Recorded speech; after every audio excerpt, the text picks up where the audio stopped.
¿Cero? Sí, claro. Podcast, un voto informado lo cambia todo. Señores invitados y seguidores, estrenamos hoy el podcast Un voto informado cambia todo. Los saluda la magíster Dina Yepes Serna y nos acompañan dos figuras que buscan llegar al poder legislativo y al poder ejecutivo del país.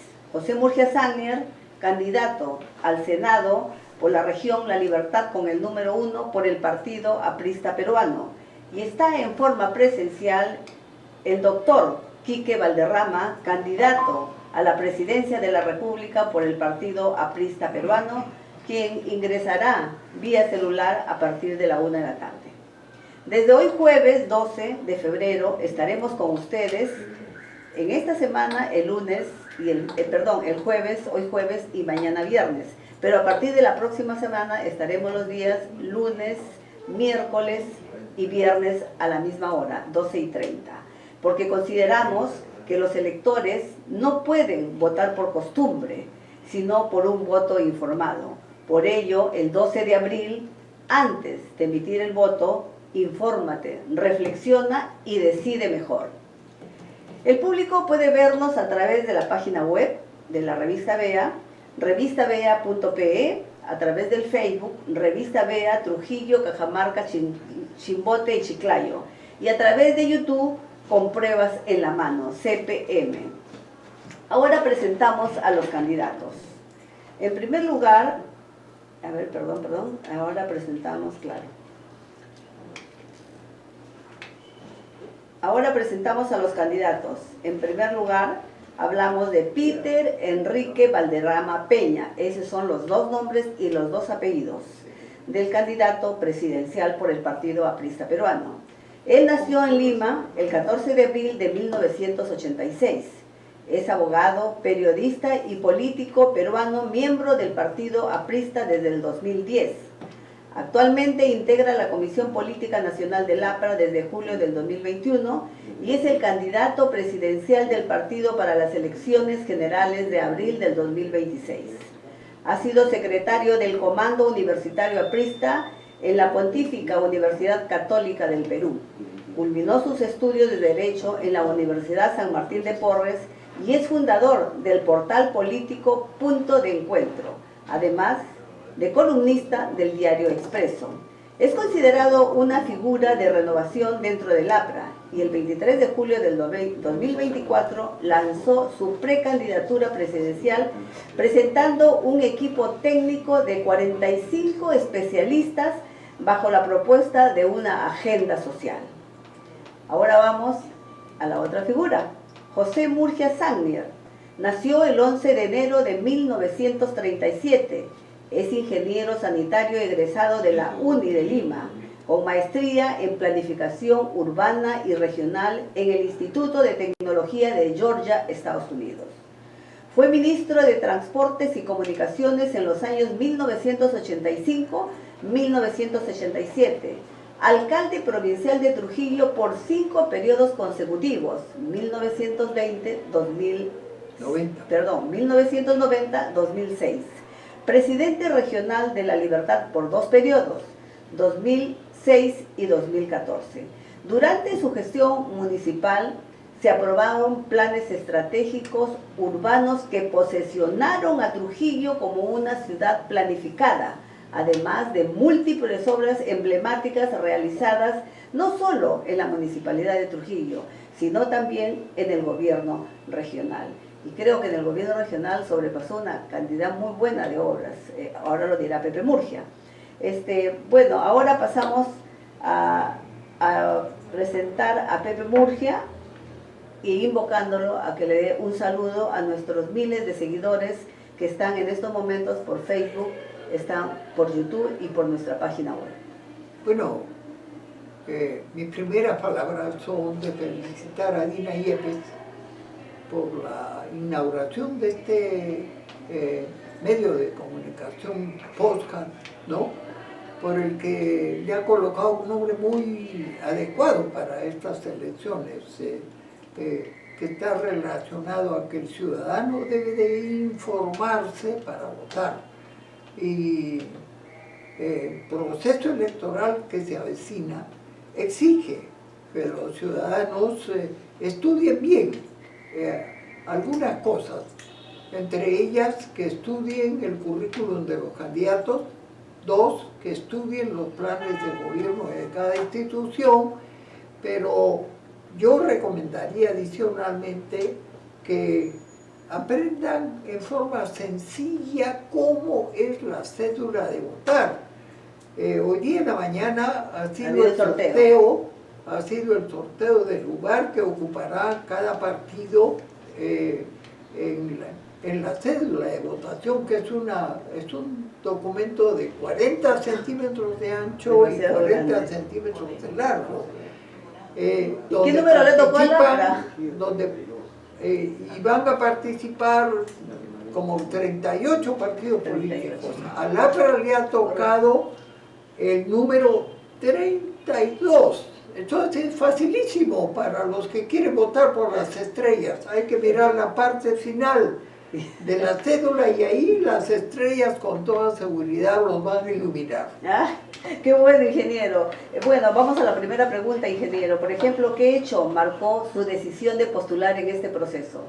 Bueno, mira, definitivamente han pasado, desde el año 2016 a la fecha, son casi 12 años o 13 años en que yo me había alejado de la política, pero no estaba desactualizado porque aparte de que dediqué todo ese tiempo del 16 hasta el 26 para producir mis memorias de la época municipal y mis memorias de la época regional, y algunos libros vinculados a la vida, a la historia de mi familia, pero también un poco algunos documentos importantes, digo yo, para la vida del partido. Por ejemplo, el documento el pequeño libro que se hizo para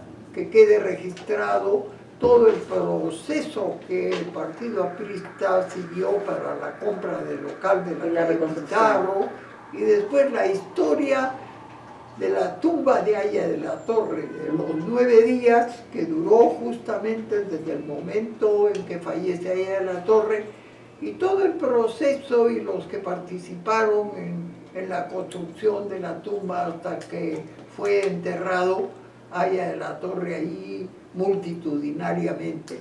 Entonces, como ven, yo desde el año 16 hasta la fecha he estado pendiente de todo lo que sucedía en la ciudad, de todo lo que sucedía en la región, y también las puertas de mi casa estaban abiertas para quienes querían llegar hasta mi casa y hacerme alguna consulta sobre el desarrollo local y el desarrollo regional.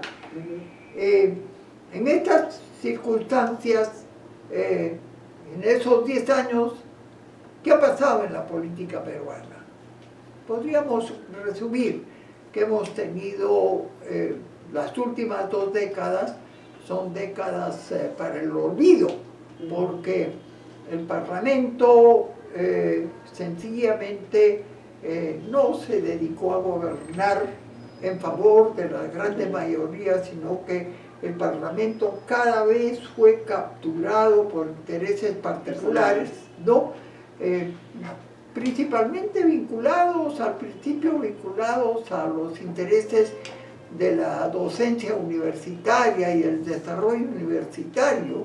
Entonces, la gente fue percibiendo que el Parlamento no estaba sirviendo al país como debía servir, y adicionalmente fue un proceso donde la unicameralidad que comenzó a funcionar en el año 1993 evidenció que no era la mejor forma de legislar. Tanto es así que este último Parlamento se dio a la Comisión de Constitución la Comisión de Constitución hizo un gran trabajo hace 2 o 3 años y propuso la modificación de la Constitución para reestablecer en el ejercicio del gobierno peruano la bicameralidad, cosa que fue aprobada en 2 sesiones consecutivas del Congreso, y es por eso que ahora tenemos una Cámara de Senadores con funciones bien definidas. Es importante que tu audiencia internalice que la Cámara de Senadores, de acuerdo a la Constitución, va a tener funciones muy específicas. La principal es revisar las leyes que vienen de la Cámara de Diputados, que seguirá siendo la Cámara Política. Entonces, el Senado recibirá las leyes que apruebe esta Cámara. Entonces se revisarán y tiene la misión de revisarlas, aprobarlas si fuera el caso, modificarlas si fuera el caso, o rechazarlas si fuera el caso. Esa es la primera gran función que la Constitución le ha dado al Senado. Claro. Pero hay otra función que es muy importante.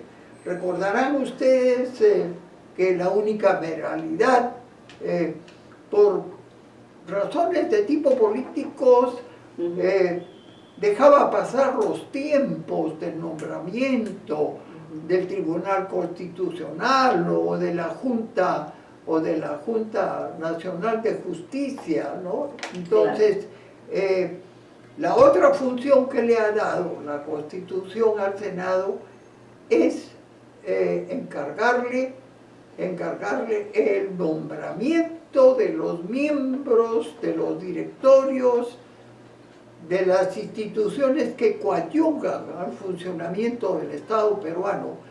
Per mi gracia, nombramiento de la Defensoría del Pueblo, nombramiento justamente del Contralor de la República, nombramiento de 3 de los directores del Banco Central de Reserva, el nombramiento de los miembros de la Junta Nacional de Justicia. Lógicamente, este nombramiento tendrá que hacerse bajo una reglamentación especial, de la forma más idónea, de la forma más transparente. Que se respete la meritocracia más que todo, ¿no? Así es, pero tiene una ventaja que eso haya sido encargado al Senado, porque la Cámara Política es la Cámara de Diputados, pero la Cámara de Senadores es la Cámara Reflexiva. Entonces, este proceso de nombramiento de estos directorios va a estar alejada de la política, lo que va a coadyuvar justamente a la gobernabilidad en el país.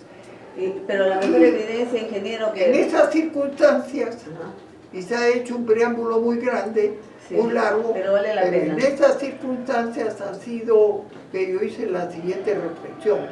Si Dios me ha dado un poco de salud, si Dios me ha dado memoria, y yo hice, siendo alcalde, 17 años de la Municipalidad Provincial de Trujillo y 8 años presidente regional de La Libertad, eso me ha dado a mí una experiencia notable, que no debo guardármela para mí, sino que por el contrario, yo debo de colocarla al servicio de toda la población.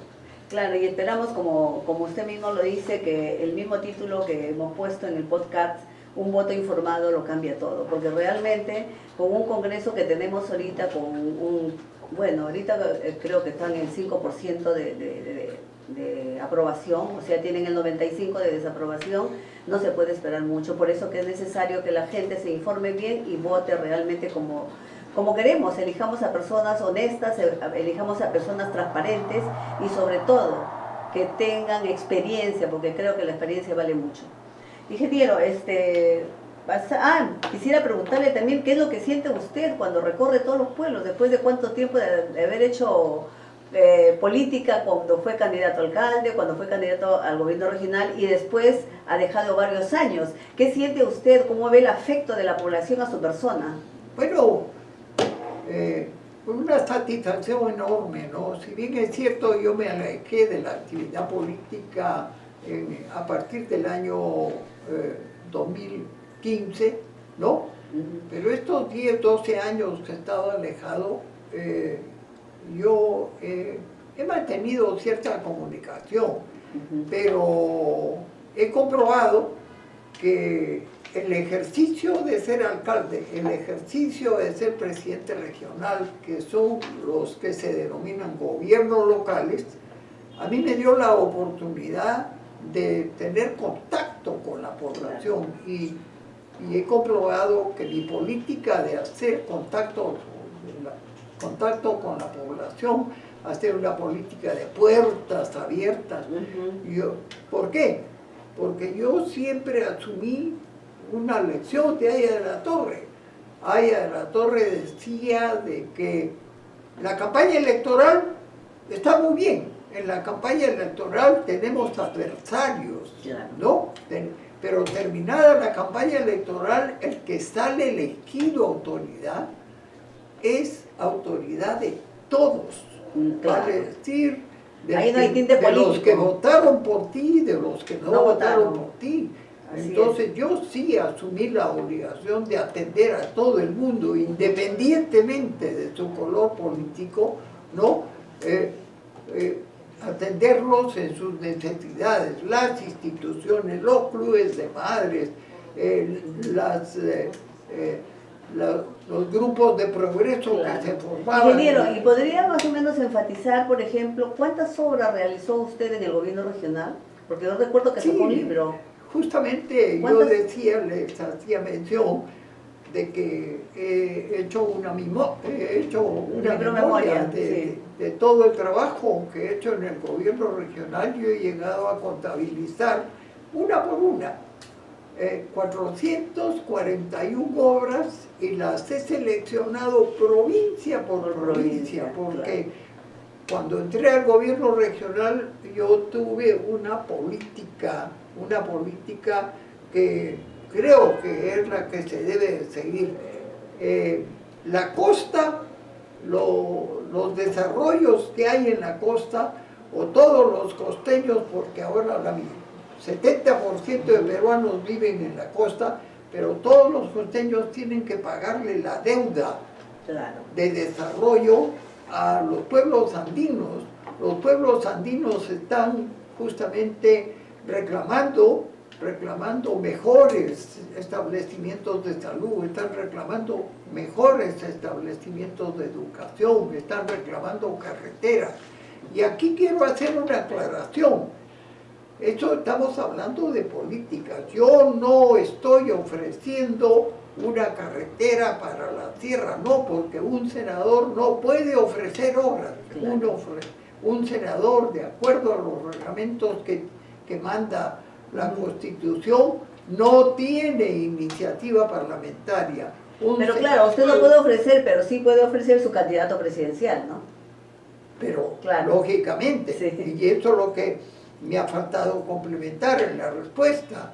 Si uno no tiene iniciativa parlamentaria, pero no está negado el nivel de representatividad que tenemos, porque al salir elegidos con los votos del pueblo, ejercemos un nivel de representatividad. Entonces, ese nivel de representatividad permite justamente estar cerca de vigilar al Ejecutivo para que vaya haciendo las obras que necesitan en las regiones. Aquel candidato a senador que ofrezca obras directamente les está mintiendo. Claro. Yo no les ofrezco ninguna obra, pero sí les ofrezco todo mi nivel de representatividad para ayudar a las gestiones que se tengan que hacer en favor justamente del desarrollo de la libertad. Y ahí estamos hablando de obras importantes. Se debe terminar la tercera etapa de Chavimochic. Tenemos que presionar al Ministerio de Agricultura, tenemos que presionar a propósito de Chavimochic, regional, porque ahora... Ingeniero, a propósito de Chavimochic, así como usted lo dejó, así se mantiene ahorita Chavimochic, o se ha avanzado algo. No, yo lo dejé funcionando. Yo le entregué a la administración que me sucedió un proyecto en ejecución financiado.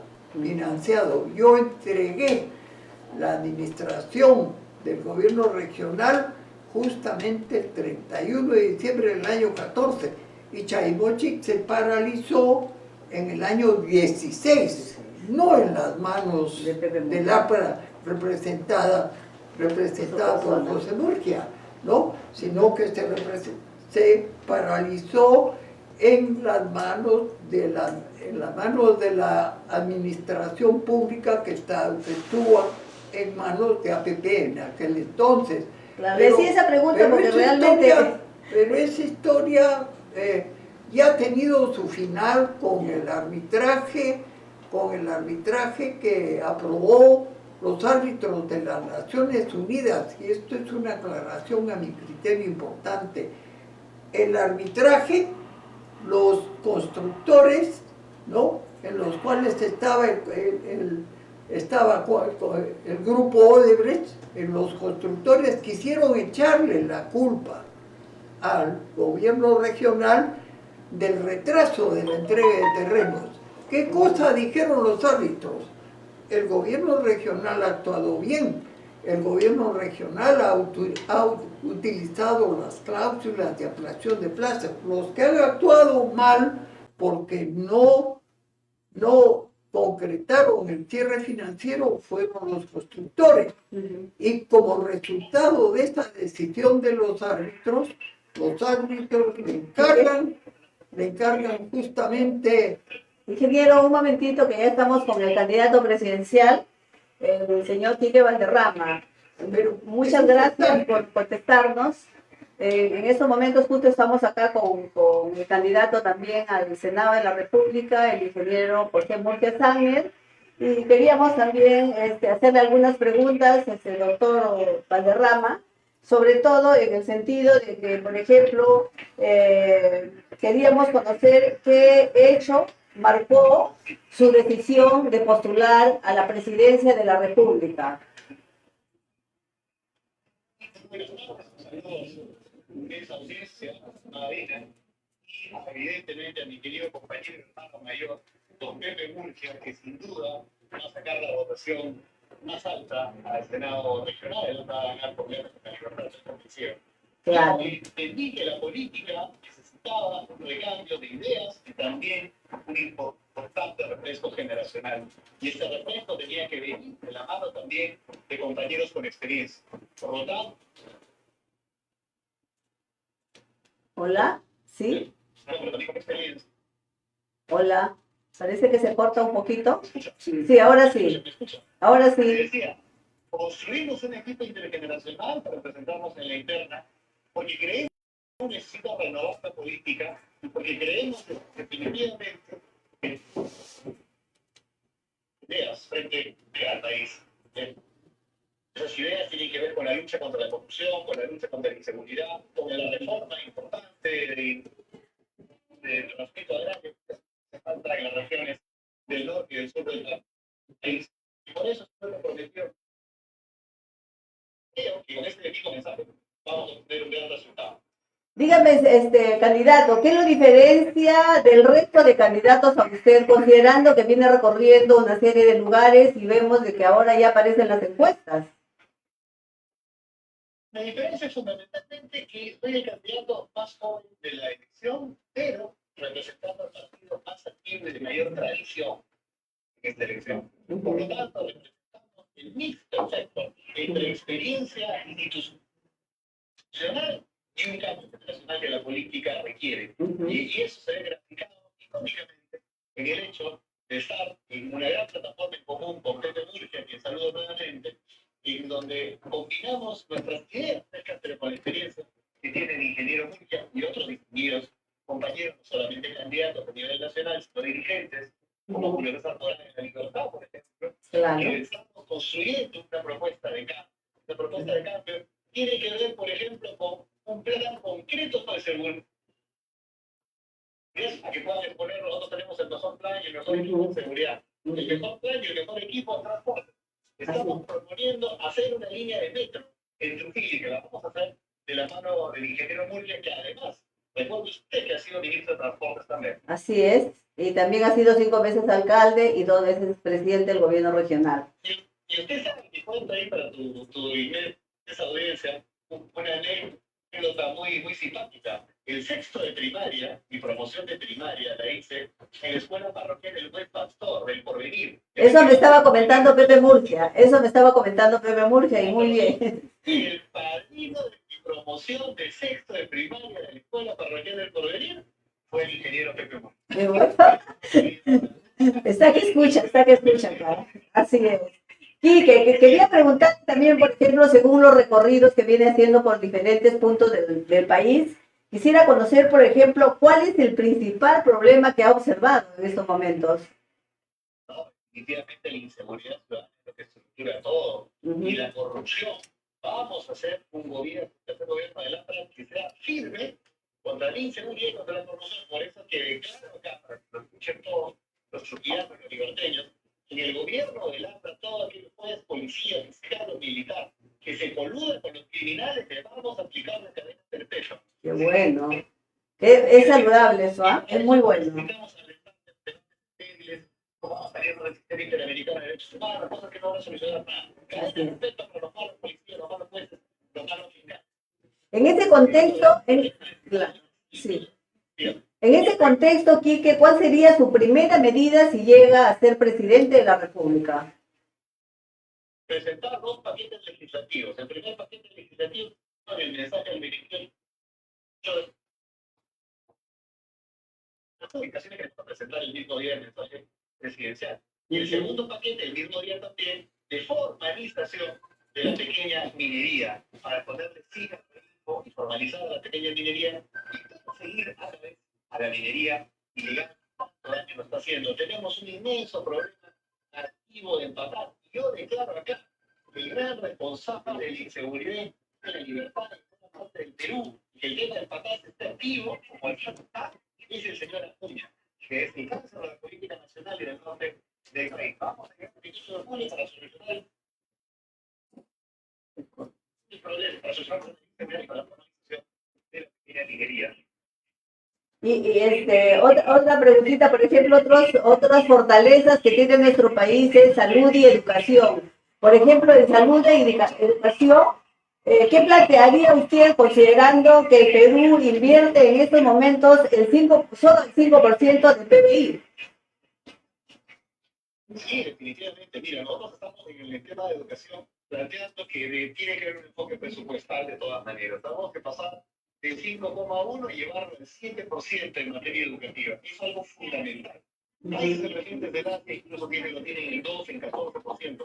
Debemos llegar por lo menos a 7, Edina, eso es importante. Así es. Vamos a construir un colegio emblemático más por circunscripción. Vamos a empezar a realizar el gran programa de universidades emblemáticas. Vamos a darle el presupuesto que le están quitando a ese 18 de manera absolutamente indigna y absurda. Hay que volver a potenciar ese presupuesto. Hay que volver a potenciar el presupuesto de los COA que le han quitado. Pero además anuncio que vamos a hacer un programa nacional de becas para que los hijos del pueblo, por mérito, puedan estudiar en las mejores universidades del mundo, Europa, Estados Unidos, como lo hizo hace muchos años China o la India, que mandaron a sus mejores hijos a estudiar.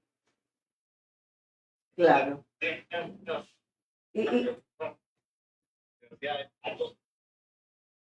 A la par, ministerio, quiero ser el candidato de los profesores del Perú. Y anuncio acá que el APRA, en un plazo más razonable, va a pagar la deuda social del magisterio y el 30% de la reparación de clases.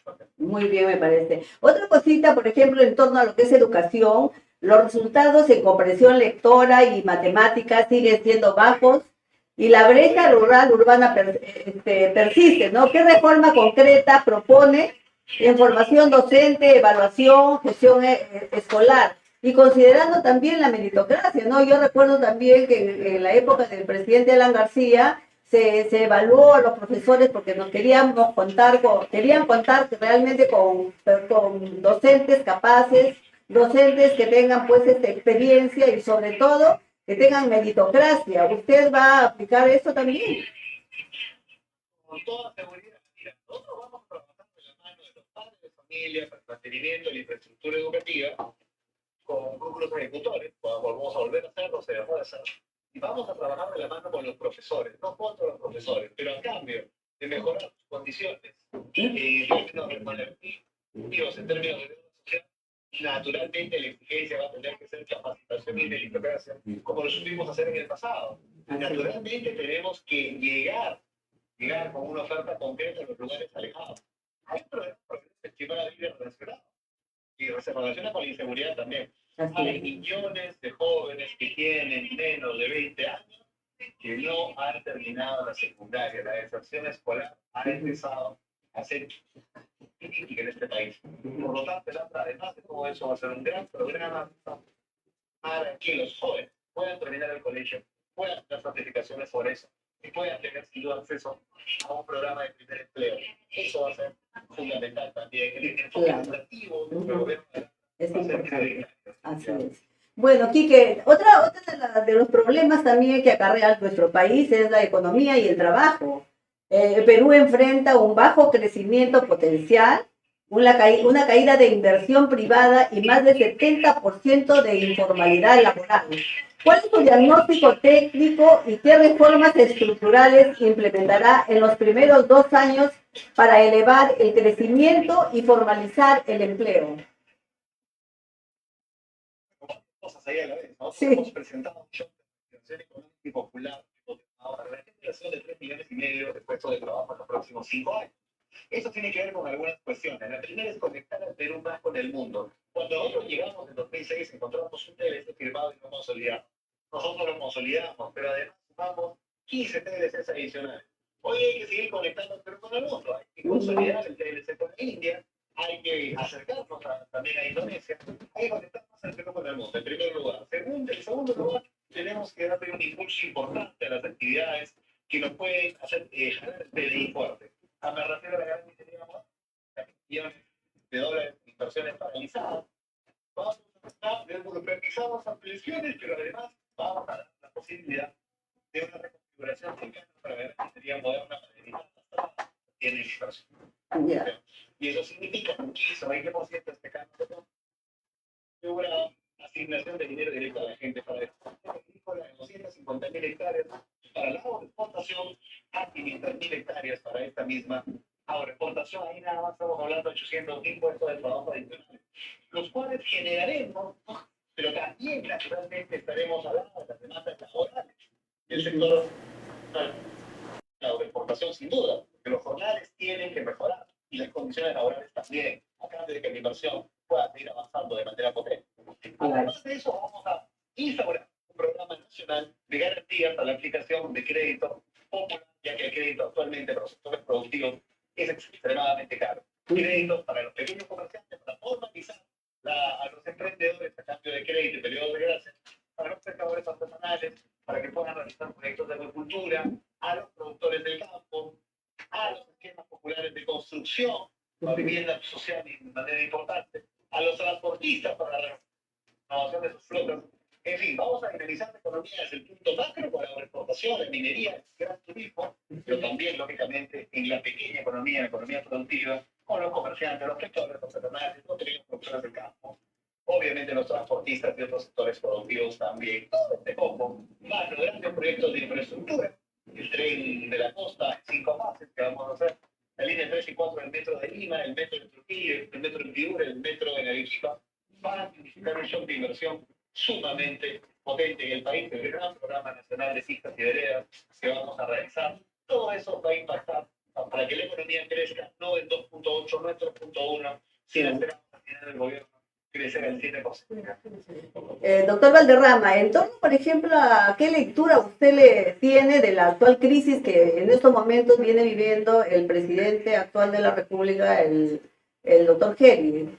Se habla de que la próxima semana o a más tardar en 8 días se daría la vacancia del actual presidente de la República. Bueno, reitero, a Keiko Fujimori y a César Acuña a que dejen de obligar a seguir. El hecho de que haya sido pleno extraordinario, que es extraordinario, no quiere decir que el presidente vaya a ser removido necesariamente del cargo. El plazo que sea removido no debe quedarse más en Palacio de Gobierno. Quería es un gestor es necesaria por decoro nacional. Y ojalá que Keiko y Acuña dejen de brindar este tema. Bueno, respetando el espacio que me ha brindado para esta entrevista, quisiera preguntarle también por qué la gente, la población en general, debería confiar en usted como candidato del Partido Aprista Peruano.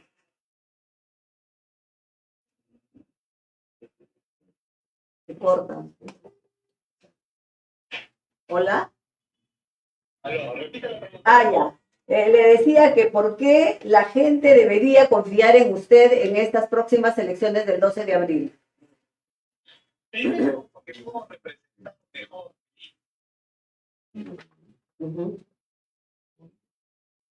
Significos han conocido en una lectura. Porque si bien soy un candidato más joven de elección, el APRA tiene el mejor equipo técnico de esta elección, pero por lejos. Cualquier otra expresión, de APP, de Fuerza Popular, de Renovación Popular, el APRA tiene el mejor equipo técnico de esta elección. Soy el candidato más joven que puede representar la renovación de la política, pero tengo una institución de 101 años, casi 102 años, detrás, además decentes como Pepe Urge, que nos pueden dar esa consistencia también para llevar a cabo la transformación que el Perú necesita, porque tenemos que pueden reflejar, sin duda, los grandes males. Yo diría que es la ciudadanía que requieren una solución. Hemos recogido las impresiones de los productores del campo, de los trabajadores de la agroexportación como en Virú, de los productores del campo del Valle de Jequetepeque, de los bodegueros, abogados también por la extorsión. En fin, hemos conversado con múltiples sectores sociales, con los transportistas, con los pescadores. Y esa agenda social que estamos levantando como bandera refleja la solución a los problemas que estos grandes tienen. Bueno, quisiéramos también que envíe un mensaje directo al elector. Bueno, para todos mis vecinos de la Libertad, de Trujillo, saludos particulares a mis vecinos de mi barrio, de Porvenir. Yo soy liberteño, de corazón. Mis abuelos son de la Libertad, de Porvenir. Vivieron además en Santiago de Chuco, en Comachuco también. Somos de sangre liberteña. Y entiendo perfectamente los grandes problemas que los aquejan hoy día con la falta de empleo de calidad, pero sobre todo con la inseguridad ciudadana y la falta de impulso del Estado con la producción. El APRA llega para resolver el problema de inseguridad, para reabrir un capítulo importante de obra, construcción, de infraestructura. Estamos planificando hacer muchas carreteras para conectar efectivamente la región. Estamos planificando hacer una línea de metro. Estamos planificando que vuelva el crédito agrícola en el país, en la libertad, lógicamente también. Y estamos planificando acabar con la delincuencia, el sicariato, la extorsión y también, naturalmente, la persecución de la libertad de la tierra, de Haya de la Torre. Además, la candidatura de leer alta de bandera, de ejemplo moral de Víctor Raúl, que sin duda no ha sido superado por ninguna otra organización política ni antes ni ahora.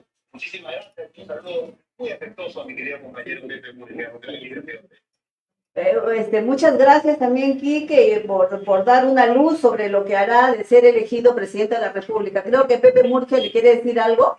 Sí, saludar a Enrique Valderrama, representante joven del Partido Aprista, representante de los ideales de Haya de la Torre, y debo de felicitarte porque le he dado una lectura rápida al plan de gobierno y creo que es un plan de gobierno que ejecutable, lo cual demuestra la responsabilidad del APRA en estos avatares de las elecciones. Aquí, desde Trujillo, todos estamos haciendo el esfuerzo porque el APRA ocupe el primer lugar en las elecciones, lógicamente para contribuir al éxito y al triunfo del partido de Haya de la Torre.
al gobierno regional de La Libertad, porque el gobierno regional de La Libertad, con el auxilio, justamente con el auxilio de la Contraloría de la República y Proinversión, había hecho un contrato correcto.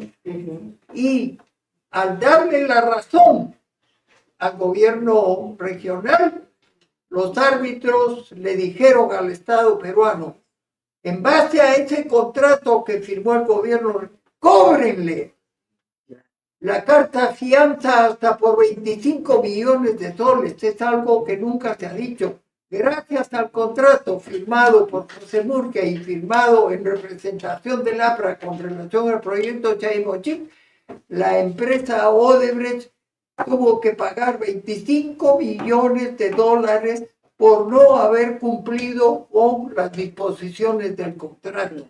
Sí. Eso, ahí terminó la historia con este arbitraje y ahora el proyecto está en dos manos. La empresa está en manos del Ministerio de Agricultura y el canal está en manos del gobierno regional, que ha tenido que suscribir con acuerdo del Consejo Regional un convenio con Proinversión para buscar el financiamiento. Esto quería yo precisarlo con toda contundencia, porque en honor a la verdad, es que lo que hicimos cuando estuvimos en el gobierno regional lo hicimos de acuerdo a ley con las revisiones de la Contraloría de la República. Cualquier cosa que se diga en contrario es sencillamente, como dicen ahora los que conocen este fake news. Noticias mentirosas. Ya, como le decía, gracias por terminar este punto, y quisiera también preguntarle cuáles son hoy las principales demandas de La Libertad. Bueno, yo creo que el diagnóstico de la región La Libertad está hecho en exceso. Planes tenemos, pero si queremos hablar de proyectos importantes y trascendentales para la vida económica y social de La Libertad, tenemos que hablar, en primer lugar, de la culminación de la presa Palo Redondo, la terminación del canal madre de Chaimochín, desde el río Moche hasta la quebrada de Cupiznique en la provincia de Pacasmayo. Esa es una obra importantísima porque va a significar la incorporación de más de casi 70.000 hectáreas para la agricultura, lo que va a significar, lógicamente, puestos de trabajo, porque cada hectárea nueva que se pone en funcionamiento en la agricultura genera de 3 a 4 trabajos permanentes. Eso, Chaimochín, va a generar trabajo que en números que superan las cifras, en números que ingeniero, pero siempre y cuando se culmine, porque eso del ofrecimiento de los trabajos está años y hasta ahorita no se culmina. No, lo que pasa es que hay que culminar las obras para que el agua llegue a las tierras, y cuando el agua llega a las tierras, como dijo Aya de la Torre, no, el problema del Perú no es de tierra, el Perú es de agua. Entonces, si tú le pones agua unitaria, la puedes sembrar, y ahí están los puestos de trabajo. Pero me preguntaba sobre las obras emblemáticas de La Libertad. Pues hay que seguir insistiendo para que el gobierno nacional culmine la carretera de penetración hacia el interior, ¿no? Con gestiones y trabajos que hicimos posibles cuando estuvimos en el gobierno regional. La carretera hoy día ya llega hasta Puente Calemar. El Puente Calemar ha sido construido uniendo las provincias de Sánchez Carrión con la provincia de Bolívar. Pero hay que continuar esa carretera ya en el departamento de San Martín, para que entonces la carretera transversal número 10, que tanto se ha anunciado, o unir Salaberry con Juanjuy, sea una realidad. Pero si hay algo también importante es en el aspecto urbano, hay un proyecto que en este momento tiene inclusive factibilidad técnica, que es el transporte rápido masivo, y no solamente tiene factibilidad, sino tiene compromiso de financiamiento de la KfW, de la Corporación Andina de Fomento, y ahí hay que hacer presión al Ministerio de Transportes y Comunicaciones para que el proyecto de transporte rápido masivo, que va a aliviar el sistema de tránsito en la ciudad, sea una realidad. Y hay otro proyecto que el Ministerio de Transportes nos debe, que es justamente la recuperación de las playas, tanto de las Delicias como de Víctor Larco y Huanchaco.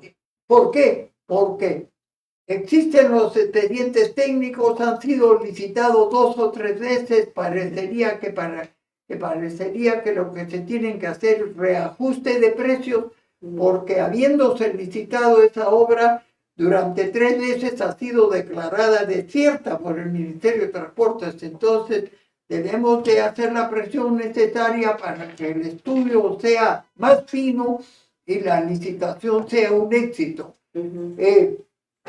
Estas son las 3 obras importantes, pero no podemos dejar de señalar que no hay que descuidar el programa de construcción de escuelas en la sierra. No hay que descuidar el programa de construcción de centros de salud también en la sierra. Estoy hablando en todas las poblaciones que en el Departamento de la Libertad se encuentran sobre los 1.500 metros de altura. Ahí tenemos prácticamente el programa de trabajo para los próximos 5 años. Y debemos de decirle a toda la población que el desarrollo nunca paga. El desarrollo siempre es una posición, es una realidad dinámica. Es una realidad dinámica. Entonces, en 5 años de gobierno no se van a resolver todos los problemas que tiene la libertad. Claro. Y si hay un problema verdaderamente importante y que compromete a todos, es justamente el problema de la seguridad ciudadana. Esto tiene que hacerse indudablemente en una perfecta coordinación